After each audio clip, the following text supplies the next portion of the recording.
Hey everyone, I know it's been a while, but I'm finally back to talking about the Ghosts of Ghostbusters. This time, we're looking at the most recently released movie in the franchise, Ghostbusters Frozen Empire. Those of you who have watched the previous videos in the series will know I'm not really a huge fan of this latest continuity, but I'm not here to review the movie, I'm here to explain the ghosts in it. And to the film's credit, they do have some really cool designs for the ghosts. So before we get started, I once again have to explain the Ghostbusters classification system. For those who are unaware, we here use the Ghostbusters RPG CDI system, since that's typically the standard amongst the fanbase. And it's nice to have consistency throughout this series. But before we begin, I should start by explaining the classification, description, and identification system, or CDI system. There are 7 classes of ghosts. Class 1s are undeveloped forms and often hard to see or interact with. These include spectral lights and disembodied voices. Class 2s actually have somewhat of a form and can physically manipulate things in our world. These include things like floating bedsheets and ghostly hands. Class 3s and 4s are pretty similar. Class 3s are ghosts with a distinct human form and personality, however, if their pre-death identity is discovered, then they are automatically reassigned to Class 4. Class 5s are ectoplasmic manifestations with a non-human form. This includes the Slimers and other more monstrous ghosts. Class 6s are entities with a physical body. These are often less intelligent and more animalistic compared to other ghosts.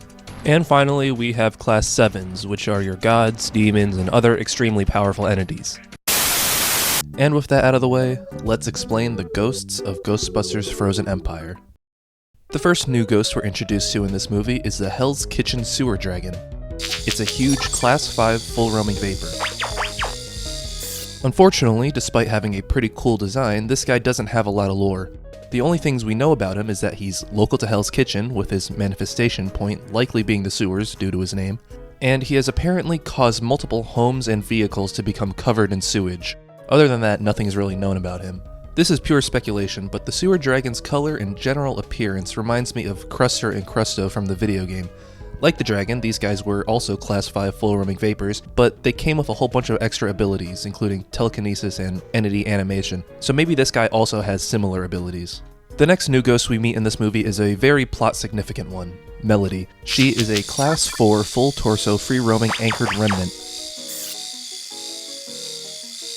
Melody is actually just her last name, we never learned the first. Some few decades ago, Melody's parents owned the Melody Diner located on 1st Avenue in New York City.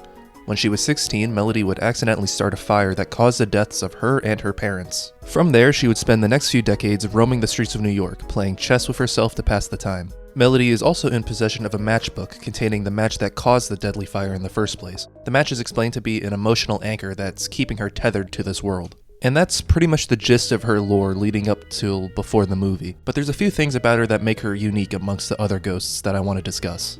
The biggest being that she can actually communicate clearly with humans. Most Class 3s and 4s are husks of their former selves. They're usually stuck doing whatever they were doing when they died. While they do still sometimes have some sense of humanity, their speech is usually regulated to your typical moans, screams, and laughs. Melody, on the other hand, seems to have full sentience, knows exactly how she died, and can hold entire conversations with humans. The reason for this is never talked about or explained, but I can tell you the real-world explanation for this. The character of Melody was actually inspired by the 1946 movie Sylvie and the Ghost, in which the ghost of a man falls in love with a woman who reminded him of his love interest from when he was alive. If I had to make up an in-universe explanation though, there are technically a few instances of fully sentient ghosts throughout the franchise. The ones that come to mind immediately for me are Vigo, Ivo Shandor from the video game, and Egon Spangler's ghost from Afterlife. Vigo makes sense, since he already had magical abilities when he was alive, so it makes sense that he would have extra abilities when he became a ghost. Ivo Shandor was Gozer's top worshipper and had an extensive understanding of the spirit world, so he might have a better grasp on how to fully control his own spirit form. We can extend the same logic to Egon and his ghost form from Afterlife. So when it comes to Melody, we can say she either had some special abilities when she was alive, or maybe she was more into the occult or paranormal than the movie offered to explain. But again, that's just a theory. The writers didn't think about this, so I'm just trying to fill in the blanks here. Alright, so after Melody, we go to Winston Zeddemor's Paranormal Research Center, where we're introduced to a bunch of haunted objects. These objects include a haunted Discman, grandfather clock, and a doll. These are all Class 2 entities.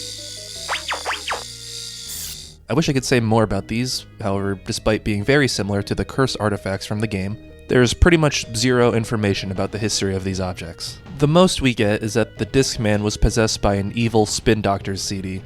Okay, so now back to some actual ghosts. First up, we have Bonesy. It's really hard to tell since we only get a few glimpses of him, but he could either be a Class 5 or an extremely deformed Class 3 vapor, since he does have a slightly humanoid appearance, but it's most likely to be the former. Again, like a lot of things in this movie, there's not a lot to go off on, and this guy might be the worst offender. For having a pretty cool design, we don't know anything about his abilities or his backstory, though going off looks and that growl he makes, I'm guessing it's a pretty evil entity. Next is this thing they call Pukey. Pukey is a small Class 5 corporeal secreting entity. He's pretty straightforward, a mischievous little ghost that pukes ectoplasm at people. Similarly to Slimer, he seems pretty harmless. The last entity found at this location is the thing only known as the Possessor. It's seemingly a powerful Class 2 vapor. Its base form looks like a miniaturized version of the forms the ghosts took when escaping from the containment system in the first movie, with a glowing red-orange base followed by a wispy trail. Unlike other possessors or entities capable of possession that we've seen so far throughout this franchise, this one has a few attributes that make it unique.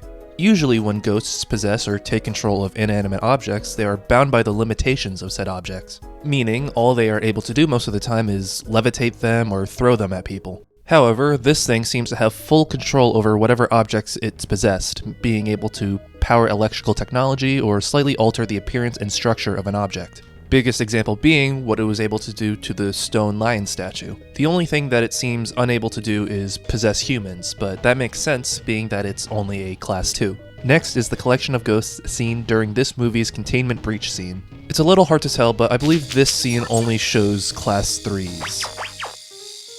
They appear to be just sharing the same model with slight color adjustments because they all look the same. Which is a shame, since previous movies' ghost rampage scenes always showed a wide variety of different ghosts. The last new entity we're talking about is the main big bad of this movie, the phantom god Garaka. He is a Class 7 transdimensional deity.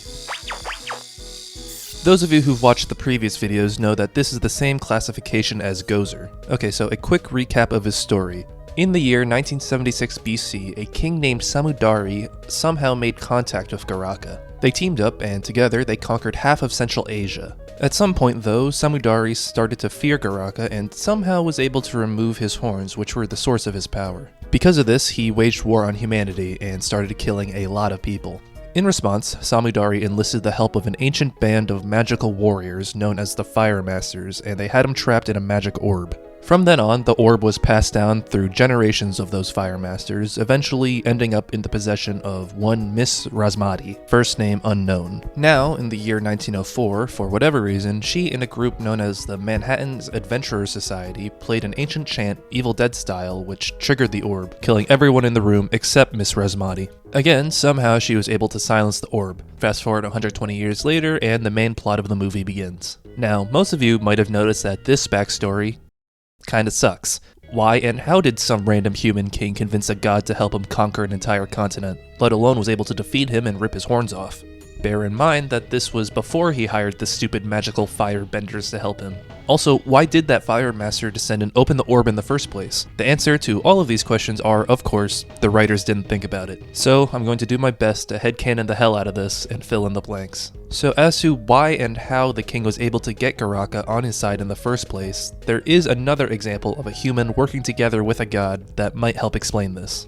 Those of you who have seen the previous videos might remember Edgar Hoover, aka the Collector. To make a long story short, he was a book collector who made a deal with a god named Azadlor. Edgar wanted a rare book, and Azadlor was trapped in the ghost world and needed a willing human soul to come into the real world. So they made a deal. Azadlor would give him that book, and in return, Edgar would let him merge his soul with his own. Blah blah blah, Edgar gets executed after getting caught for a murder, and now Azadlor is merged with the soul of a dead guy. But even worse for him, it turns out that Edgar was a high-ranking Gozer worshipper, which meant that he got special powers after death, and he ended up taking full control over Azadlor's body. You might already see the similarities here. Guy makes a deal with a god and ends up betraying said god. Now, the issue here is that it seems like Garaka was already in the human world, so what gives? What did he want? Well, here's my theory. If you look at the stone carvings that are displayed when the librarian explains Garaka's backstory, every time we see the king Samudari, he is seen holding this staff. I believe that this staff is some sort of powerful magic relic, something that Garaka desperately wants but can't just easily get it because that staff is so powerful, and the king probably knew that. In fact, I'm willing to bet that this is the deal they made. Garaka helps Samudari conquer most of Asia, and in return he'll give him the staff, but after so many years of conquering with Garaka getting nothing to show for it, they had their falling out, and the king used the staff to defeat and dismember him. Okay, so the god wanted a powerful artifact and teamed up with an untrustworthy king to get it. Makes sense. Okay, so now what about that Fire Master descendant that stupidly decided to unleash Garaka in 1904? Okay, so best I can come up with is this. The Manhattan Adventurers Society hosts a party where they show each other a bunch of rare artifacts. Miss Razmati, the descendant of the Fire Masters, happens to be a member of this society. There she shows off the Fire Master armor, the orb, and the weird recording whose origin is never explained. For some reason, Miss Razmati ends up wearing the armor and the recording of the chant is played, causing the orb to react. This kills everyone in the room besides Miss Razmati because she is wearing the armor. However, Garaka is not released. It's explained in the movie that a human voice is the key. So while the record may be playing the exact words needed to release him from the orb, at the end of the day that phonograph is just an inanimate object. So Razmati was able to grab a hold of the orb and keep it from causing any further damage. But you know, that's just a theory. And with that, that is all of the new entities found in Ghostbusters Frozen Empire. Unfortunately, as with Afterlife, there's very little information outside of the movies on any of these ghosts. Even with a bunch of games and comics, there's no new info ever revealed about the guys seen in these movies. Which is a shame because previously that's where all of the extra information on these movie guys came from. Anyway, despite all that, I still had fun making this video, and of course, as always, thank you for watching. Remember to like it if you liked it, subscribe if you really liked it, and I'll see you next time.